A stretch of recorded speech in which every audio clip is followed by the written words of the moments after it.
Hello Wargamers, today I want to talk about the progress of my new Y'Vahra Riptide variant from ForgeWorld. So I did an unboxing for this guy a few weeks ago, and I'm really excited about making progress on this, and I just think it's a really awesome battlesuit, and certainly is going to be the centerpiece of my army. If I can ever use it in a game. So, but yeah, so I want to talk a little bit about how assembly went and what I'm going to be doing with it moving forward. So, yeah, so basically it was pretty easy to assemble. One of the things that I was thinking about was how to pose it, but because of the weight of the resin, like this is actually pretty heavy back here with this jetpack. Because that weighs a fair amount, I didn't want to do something like I did with my other Riptides, where it's kind of leaning forward and not real stable in terms of positioning. So I decided to go with just the normal, kind of leg forward, leg back sculpt right here. So that's what I ended up doing, and it works out pretty well. I can just have him stand here right now, basically without any assistance. So I think that worked out pretty well. But assembly was a little difficult. If you have seen some other videos about assembling this guy, I had some similar problems.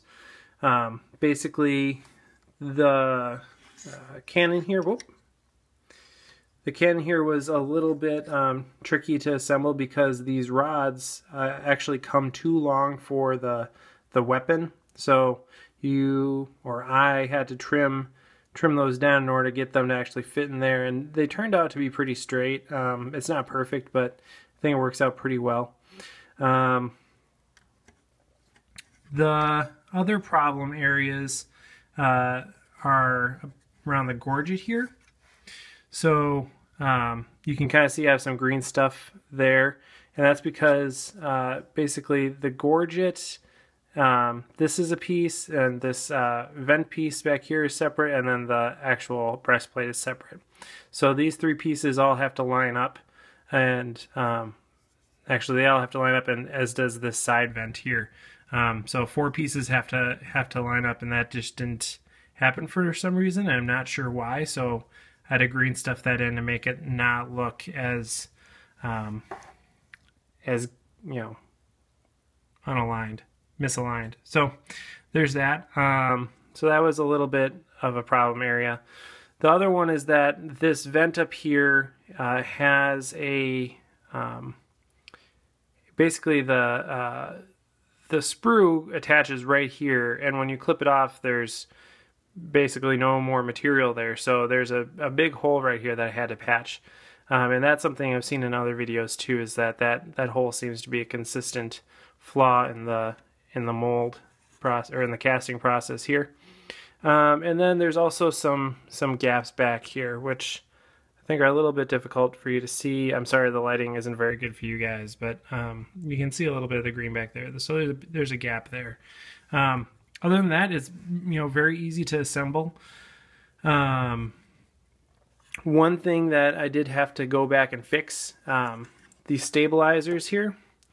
I got them on. I was admiring my completed model, and then realized that this guy was facing the right way, but this one on the right here was facing the wrong way. So these things are so thin that there was no way for me to separate it after I had already glued it. So you can kind of see it's even thinner than it looks right here. It gets very, very thin right at the connection point between that hemisphere and the stabilizer. So I had to basically just break that off, turn it around, and reattach it, which, because this is symmetrical, was not a problem. So that was pretty easy to do, and it seems like it actually might be a little bit stronger now because I don't have that thin thin point right there. So that is something that I'm worried about with this guy, is just having him, you know, get these stabilizers snapped off at some point during gameplay or transport. So, you know, if I had a time machine, I'd probably go back and magnetize these on instead of gluing them, which would be kind of nice, because then you get, you know, some posability there too. So I'd recommend doing that. But yeah, for now it should be fine.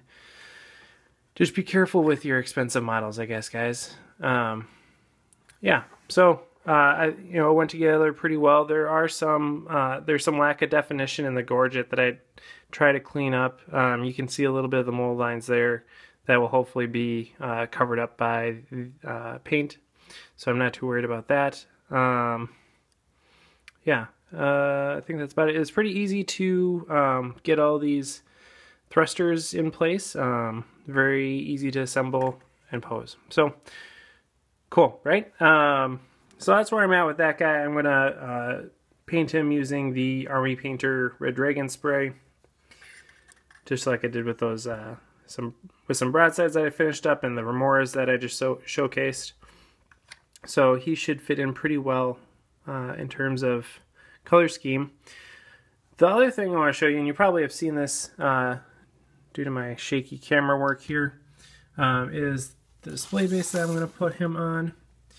Its basic idea here, right, is that this is going to be painted to look like dust coming up from the jetpack, because let's face it, the jetpack is really the distinguishing feature here, right? So you can kind of see how that works here, right? So stuff coming up here, it's going to be dust flowing back. I'm pretty happy with how that turned out, and I should be able to spray paint it and paint it up to look very dust-like, hopefully. So let's talk a little bit more about the specifics about how this was done. Of course, this is just sand. This is a heavy rail rifle and a bit from the Sunshark kit. I've just put those together to make a ambiguous piece of base decoration. Then these guys are all magnetized on here. Let's see if I can get this off with one hand. Yep. So they're magnetized on here so I can take them on and off for gameplay. Really, these are just going to be for display purposes. But it's just a piece of green wire. Okay, well, it kind of focuses. Basically, it's just a piece of green floral wire, shaped, you know, as needed. And I have a little magnet here at the bottom that I just wrap the wire around and put some green stuff in there, some super glue, so the magnet's there. And then put super glue along the wire here, and just used clump foliage to, you know, build up this kind of dust smoke effect. So you know, you can find a lot of tutorials about how to do this on YouTube. You can find lots of tutorials for people using it as a like a wrecked vehicle smoke effect type of thing. And so I just applied the same concept to this. It'll just be painted differently and is shaped a little bit differently to reflect the different nature of the I don't know what particles, aerosol, I don't know, whatever you want to call it. So yeah, so these are all magnetized. They're shaped a little bit differently, but I think it will turn out pretty cool once it's all painted.